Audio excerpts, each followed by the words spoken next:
you try to take out your trays, it will literally feel like you're ripping your teeth out of the sockets. I was in literal tears at the table. Hey guys, welcome back to my channel. In today's video, I'm going to be sharing a list of 5 things that I wish I knew before starting Invisalign treatment.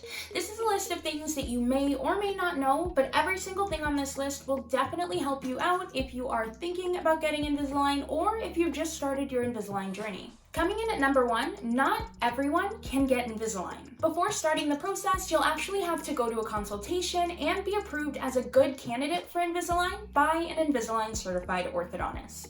Not everyone will be able to go the Invisalign route depending on their teeth, the severity of their case, and what exactly they're trying to fix with orthodontic treatment. During your consultation, they'll take x-rays and pictures of your teeth as well as impressions, which will later be sent off to Invisalign, and they'll talk to you about what your specific concerns are and what you're looking to fix with Invisalign treatment. Although most cases can be treated with Invisalign, in the event that you aren't a good candidate, your orthodontist will give you information about what alternatives are available. Point number 2 has to do with pain and discomfort. When researching Invisalign, I found that people were at either one or the other end of the spectrum. Either they said that Invisalign treatment didn't hurt at all and there was nothing to worry about, or they said that it was the worst pain that they've ever had in their lives. Personally, I found that it's somewhere in the middle. One thing to look out for is the fact that when you switch from one set of trays to the next, the first day or two, you will experience some discomfort and even a bit of pain.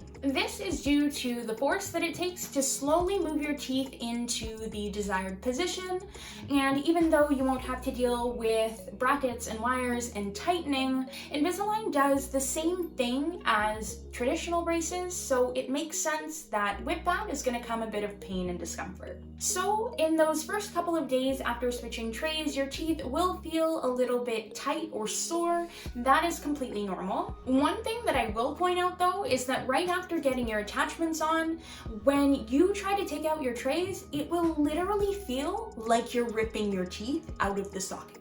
The day after I got my attachments on, I went out to eat at a restaurant, and when I was trying to take my trays out, I literally thought that my teeth were going to come out with them. I was in tears at the table. Ooh. On the topic of attachments, they can make you feel like you might as well have just gotten traditional braces, especially if you have a lot of them on your front teeth.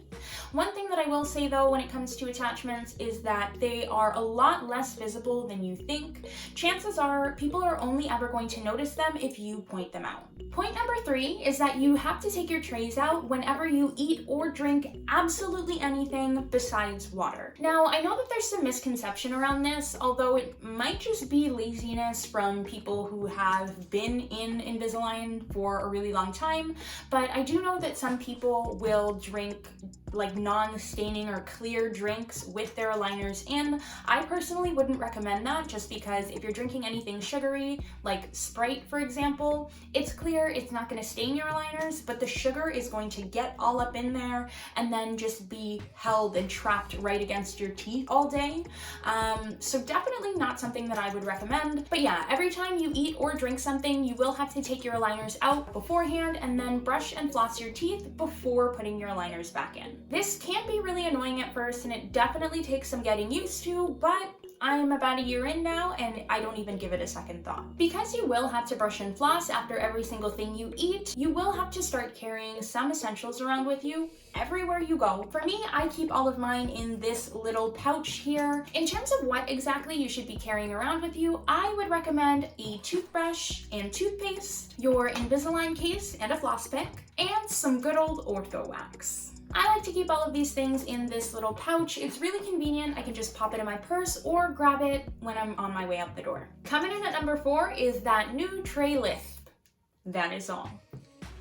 Just kidding. When it's time to switch trays, don't be alarmed if you have to relearn the entire English language and all of its pronunciations.